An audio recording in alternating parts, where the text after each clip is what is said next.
游蕙禎和梁頌恆被法庭褫奪立法會議員資格，由天堂跌落地獄。除了不能繼續掛着民選議員的頭銜招搖撞騙，更要嘔回之前申領約180萬元的議員薪津。最大鑊的是打輸官司連政府一方的訟費都要包底，可謂得不償失。難為二人表面上仍毫無悔意，死撐要上訴到底。如果最後因為打官司而弄至破產，一定沒有人可憐。由始至終，這二人參選立法會就是一場鬧劇。筆者一直有留意他們在選舉論壇的表現，發現二人言論空洞，尤其是游蕙禎，除了一味瞪大雙眼大言不慚聲稱願意為香港犧牲一切，就沒有什麼實質政綱可言。如今被法庭判以極刑，游梁卻扮起死狗來，聲稱為了公義要眾籌上訴云云。其實他們如果真的弄至傾家蕩產，那不是求人得人，真真正正為香港犧牲一切嗎？還眾什麼籌呢？其實最令筆者疑惑的是，他們的背後金主到底是誰？以本港傳媒之神通廣大，卻一直未見青年新政底細被揭，實在是咄咄怪事。另一方面，青年新政跟梁天琦、黃台仰的本土民主前線關係密切，不僅得到他們站台，黃台仰更被指為由梁穿針引線勾搭台獨大佬。事實上，左報早就踢爆梁天琦一介無業遊民，卻可租住每月2萬元港島酒店式公寓。黃台仰除了曾被警方起出50萬元現金和大量偉哥，又有名車代步，兼聲稱即將付給英國牛津。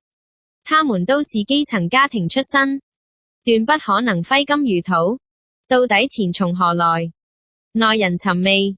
眾所周知，泛民政客一直得到西方反華勢力支持，當中美國國家民主基金會等非政府機構更是最大水喉。李卓人就曾被踢爆收取該組織金錢從事所謂的民主運動，事後更向該組織遞交報告。一傳媒老闆黎智英涉及的政治黑金，更是全部由曾從事美國海軍情報工作的親信經手。不可不知，以華制華，以華亂華一向是美國國策。這從李漢奸、民主阿婆、大思想家不時跑去美國告御狀可見一斑。儘管本土派、港獨派是近年才興起的組織，但短短幾年就聲勢浩大，並在區議會及立法會取得席位。美國一直有在金錢上支持疆獨、藏獨、港獨會否殊途同歸？可能雖不中亦不遠，但姑勿論如何，游梁議員已是不爭的事實。如果不這是他們的金主，也不可能繼續支持兩個已失去議員資格和影響力的廢人。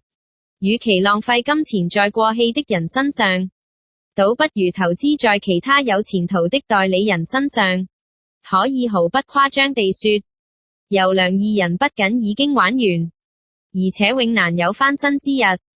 萬一港府追究他們在確認書及立法會上發假誓，留待他們的日子恐怕將更黯淡。試想想，會有僱主願意聘用這種說話不經大腦、做事不顧後果的人嗎？尤其是每年都有海量大學生投入勞動市場，僱主有大把選擇。這二人既沒有過人之處，又沒有做人的基本道德，僱主必然敬而遠之。如果他們堅持上街搞事，做堅實的港獨派，也無不可。但還有沒有支持者願意聽他們支笛卻是疑問。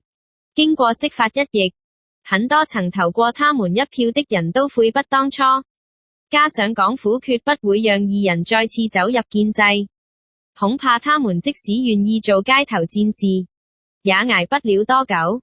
至於做生意嘛，還是那句老話，人無信而不立，他們願賣也未必有人願買。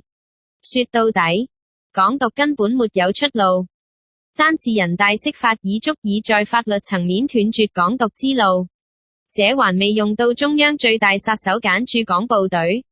事實證明，不論是政治上、法制上還是軍事上，港獨都沒有可堪抵擋的對策。說穿了就是以卵擊石，蚍蜉撼樹。香港人是現實的動物，明知不可為，還怎麼可能陪港獨分子一齊癲？游蕙禎和梁頌恆被法庭褫奪立法會議員資格，由天堂跌落地獄。除了不能繼續掛着民選議員的頭銜招搖撞騙，更要嘔回之前申領約180萬元的議員薪津。最大鑊的是打輸官司連政府一方的訟費都要包底，可謂得不償失。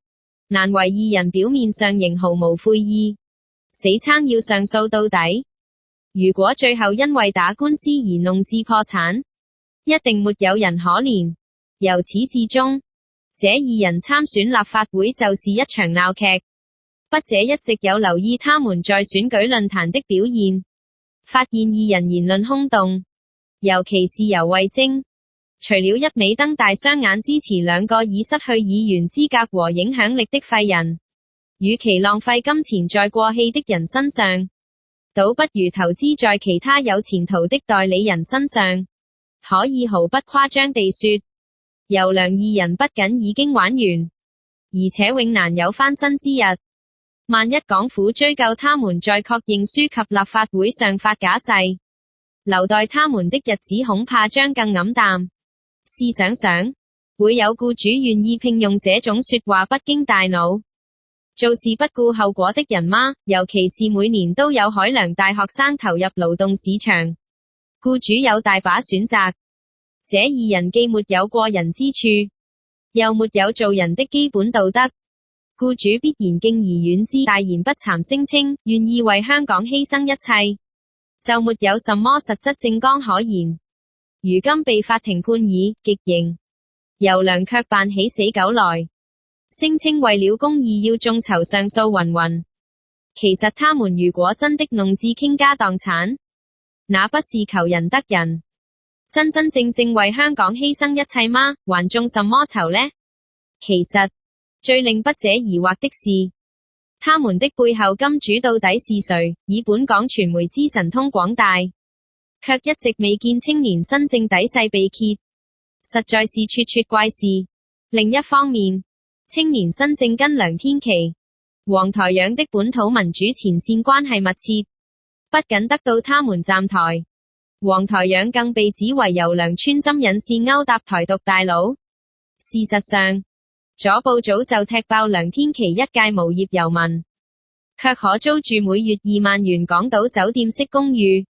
黃台仰除了曾被警方起出50萬元現金和大量偉哥，又有名車代步，兼聲稱即將付給英國牛津。他們都是基層家庭出身，斷不可能揮金如土。到底錢從何來？耐人尋味。眾所周知，泛民政客一直得到西方反華勢力支持，當中美國國家民主基金會等非政府機構更是最大水喉。李卓人就曾被踢爆收取該組織金錢從事所謂的民主運動，事後更向該組織遞交報告。一傳媒老闆黎智英涉及的政治黑金，更是全部由曾從事美國海軍情報工作的親信經手。不可不知，以華制華，以華亂華一向是美國國策。這從李漢奸、民主阿婆、大思想家不時跑去美國告御狀可見一斑。儘管本土派、港獨派是近年才興起的組織，但短短幾年就聲勢浩大，並在區議會及立法會取得席位。美國一直有在金錢上支持疆獨、藏獨，港獨會否殊途同歸？可能雖不中亦不遠，但姑勿論如何，游梁議員已是不爭的事實。如果不這是他們的金主，也不可能繼續